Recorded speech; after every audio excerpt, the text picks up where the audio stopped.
literally cattle. Humanity doesn't, it's really a victim to all these things going on. However, they're so asleep that it's hard for them to understand these things are going on. It's quite shocking for them. This is what happens. You get old, you get bloated, you get tired. I was a beautiful girl when this whole thing started, and now, well, you see. But I've survived, so I feel an obligation to leave a record of events. Even if it doesn't save my life, it will help other people. Destructive, very destructive. And I really don't see there's much you can do about it. I wouldn't run to the authorities. I was fortunate in the beginning. The trusted authorities were harassing me. So I was, didn't run to the authorities and go, ooh, I'm being harassed. Because if you do that, they have immediate orders to label people who are gang stalking targets. That's why nothing ever gets done about it. So don't go running to them.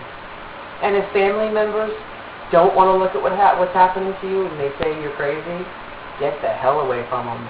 Because they're either in on it, or they don't want to deal with you, or they don't believe you because they can't handle it.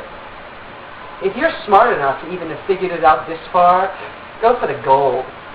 Go for the long haul. Because you staying alive, figuring out what they did, documenting it, will piss them off more than anything else. And I want you to piss them off. I want you to make a blog and leave testimony. And everyone who's a naysayer is like, oh, she's just crazy, or they're just crazy, or... That's not your problem. Your problem is being targeted every day. That's your problem. And it's going to kill you. Get it? It's going to kill you. Myron May, thank you for bringing the light to this, but you didn't have to die to get your fucking point across. Okay? You didn't. Aaron Alexis too. He didn't have to fucking die to get his point across. And it's fucking sad that these people are going to these measures just because no one wants to listen to them. It's with a heavy heart that I am in front of you now to make this video. Kind of my last words. It's really unfortunate that I have to make this video. You see, I am a victim of covert harassment and electronic harassment and gang stalking. I'm what's called a targeted individual. I don't get to have a normal life because I'm a targeted individual. I don't get to have a wife and kids and a career where I get to rise and fall on my own merits. That's not what targeted individuals get. What we get is grief and pain and hardship and loneliness. And it's not fair. Those everyday ordinary innocent people, and somehow we've ended up on this ungodly evil list of people who have their lives literally destroyed on a day-to-day basis. I know that you're hurting mentally, financially, physically, emotionally. I know that you're hurting, and I admire your strength and courage to keep fighting the good fight. Hang in there, stay strong. There's a little bit of shame in me that I don't have the same strength and courage that you have. And please don't let my story die. Don't let this video die. Don't let any documentation die. Post it and repost it as much as you can. And if you do that, know that you'll be helping thousands of American citizens just like me. And quite frankly, who are just like you. You'll be helping them to have a chance at a normal life, the life that you have. One where you get to rise and fall on your own efforts and your own merits.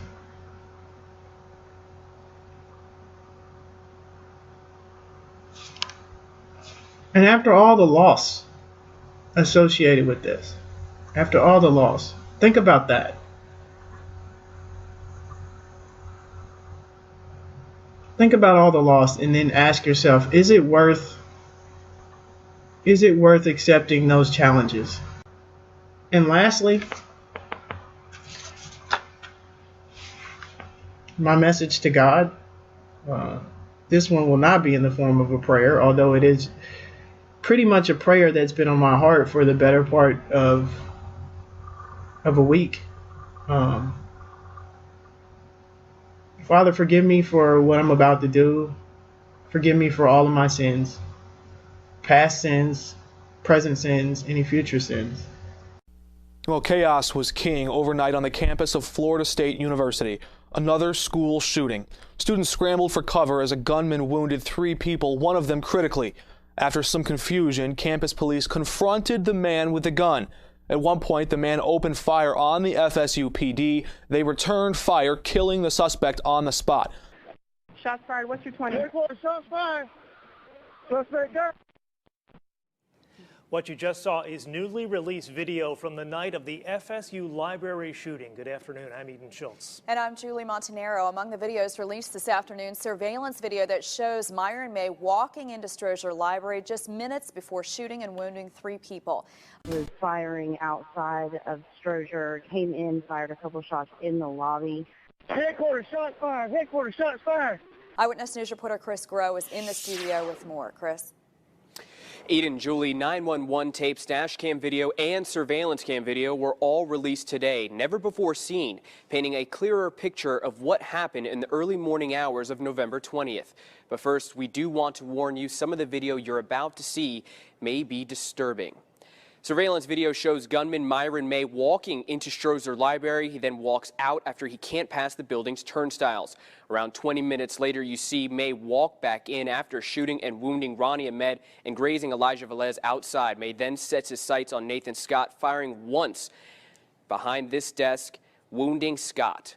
But then he either reloads his gun or jams. Nathan Scott and his co-worker then escape. When May walks away, Scott and his coworker try to get away, but watch as 2 different people walk by May before he finally heads outside. He came into the lobby of the library. My coworker and I were under the desk, and he fired a shot and went back out the door. Now what you're looking at is dash cam video from FSU police showing when officers arrived on the scene. May would be confronted by officers from both FSU and TPD. Tallahassee Police's final report says May made a motion as if he was going to swing around, and that's when officers fired. He said something, but he was talking like really quiet, and I'm screaming at him, It's like, drop the gun, drop the gun. And then I hear him say, like, I'm going to make you kill me. You just have to kill me. And so at that point, I was like, all right. And so that's why we were here. We were trying to